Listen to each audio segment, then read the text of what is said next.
హిందువులు లక్ష్మీదేవిని ఎంతగా పూజిస్తారో అందరికీ తెలిసిందే.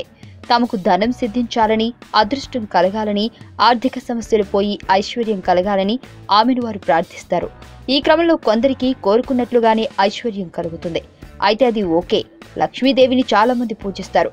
ఆమె గురించి అందరికీ తెలుసు. కానీ ఆమె అక్క గురించి మీకు తెలుసా? అవును, ఆవిడ కూడా ఉంది. ఆమె పేరు ఆలక్ష్మి. అయితే మహావిష్ణువు ఆమెకు పెళ్లి చేసేందుకు నానా కష్టాలు పడ్డాడట. ఇందుకీ అసలు కథ ఏంటంటే, దేవతలు, రాక్షసులు ఆదిశేషువును తాడుగా చేసుకుని మందర పర్వతాన్ని కవ్వంగా చేసుకుని క్షీరసాగరాన్ని మధిస్తారు.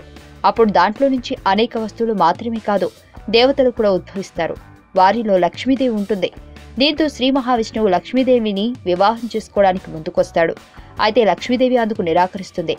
కారణం అడగ్గా తనకన్నా ముందు పెళ్లి కాని అక్క ఉందని, ఆమెకు పెళ్లి అయితేనే తాను పెళ్లి చేసుకుంటానని చెబుతుంది.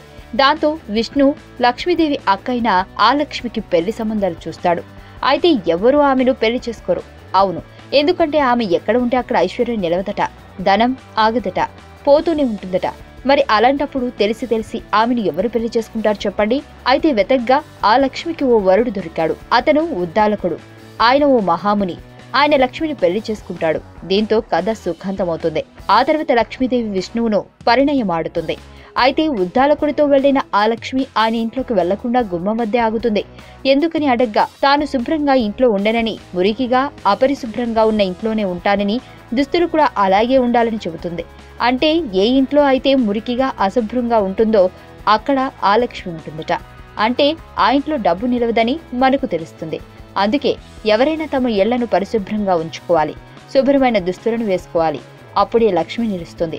అంతేకాదు, ఇళ్ల గుమ్మాల్లో మిరపకాయలు, నిమ్మకాయలను గుత్తిగా వేలాడదీసి గుమ్మాలకు కడతారు కదా, అది కూడా ఆ లక్ష్మి కోసమేనట. ఇంటి వద్దకు వచ్చిన ఆ లక్ష్మికి ఆ ఆహారం అంటే ఇష్టమట. పుల్లగా, వగరుగా, కారంగా ఉంటే ఆహారం అంటే ఆమె ఇష్టపడుతుందట. అందుకని వాటిని గుమ్మాల వద్ద వేలాడదీస్తారు.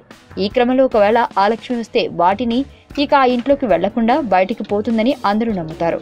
అందుకే ఆ వస్తువులను చాలా మంది ఇల్లు మాత్రమే కాదు, ఆఫీసులు, షాపుల్లోనూ వేలాడదీస్తారు.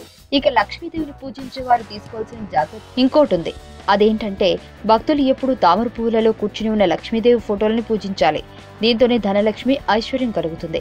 అలా కాకుండా గుడ్లగూబ పక్కన ఉన్న లక్ష్మీ ఫోటో లేదా లక్ష్మీదేవి నిలబడి ఉన్న ఫోటోలను అస్సలు పూజించరాదు. అలా పూజిస్తే నష్టం కలుగుతుందట, ఆర్థిక సమస్యలు తలెత్తుతాయట. మీకు తెలియని మరిన్ని రహస్యాలను తెలుసుకోవాలనుకుంటున్నారా?